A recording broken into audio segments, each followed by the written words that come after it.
குரு பாதமே மதி, பகவத் பாதமே கதி. அனைவருக்கும் அன்பு சார்ந்த வணக்கங்கள்.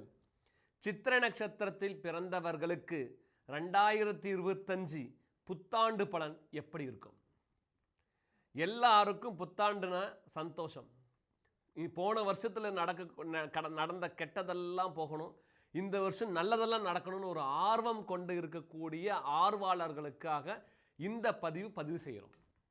பொதுவாக சித்திர நட்சத்திரம் அப்படின்னா நல்ல ட்ரெஸ்ஸிங் சென்ஸ் நல்லா இருக்கணும். நம்மளை எல்லாரும் வந்து பார்க்கணும், அப்பியரன்ஸ் வைஸ் இவர் குட்டாக இருக்கார் அப்படின்னு திங்க் பண்ணுவார். சித்திர நட்சத்திரத்தில் பார்த்தீங்கன்னா துணிக்கடை தான் சித்திர நட்சத்திரம்.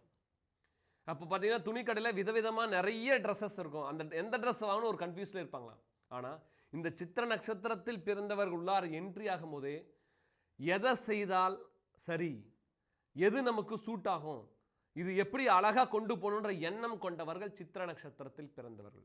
இந்த நட்சத்திரத்தில் பிறந்தவங்க புதன் பிரீத்தியும் சுக்கிர தானமும் பண்ண வாழ்க்கையில் மேன்மை அடைவார்கள். 2025 நிறைய ஹெட்டேக் ஓவர்லோடு அவருக்கு இருக்கும். ஜாப்ல யாரும் இருக்காங்கன்னா முதலாளி செய்கிற வேலையும் இவரே செய்யணும், தொழிலாளி செய்கிற வேலையும் இவரே செய்யணும். அப்போது தன்னுடைய சபார்டினேட்டும் சரி, கூட ஒர்க் பண்ணுறவங்க எல்லாரும் என்ன பண்ணுவாங்கன்னா எல்லா வேலையும் இவர்கிட்ட வந்து கொடுக்கக்கூடிய சூழல் ஏற்படும். ஆனால் இவர் தான் செஞ்சு முடிக்கக்கூடியவர்கள் அப்படின்னு சொல்லிட்டு இவர்கிட்ட நிறைய ஓவர்லோட் வரதுக்கான சான்சஸ் இருக்குது. காதலில் சின்ன சின்ன பிரச்சனை வரும். யாரான சித்திர நட்சத்திரத்தில் இருக்கிறவங்க வார்த்தையை விடக்கூடாது, விடாமல் காதலை மெயின்டைன் பண்ணணும்.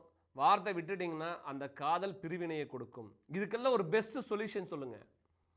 ஸ்ரீரங்கம், இதுவரங்கம், திருவரங்கம். இந்த ஸ்ரீரங்கம் போயிட்டு 4 விதமான தானம் கொடுக்கணும்.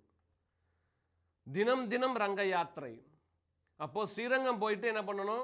உதகும்ப தானம், வஸ்திரதானம், கம்பளி தானம், கோபீச்சந்தன தானம் பண்ணும்போது வாழ்க்கையில் பலவித சூழல்கள் மாறும். முதல்ல ஒரு மனுஷனுக்கு மாற்றம் வேணும்னா என்ன செய்யணும் அப்படின்னா சின்ன சின்ன விஷயத்தை மாற்றி பார்க்கணும். நேராக ஒரு ரோட்டில் போயிட்டுருக்கீங்க, அந்த ரோட்டில் போய் அனுகூலம் ஆகலை அப்படின்னா வேறு ரோட்டுக்கு மாற்றணும்.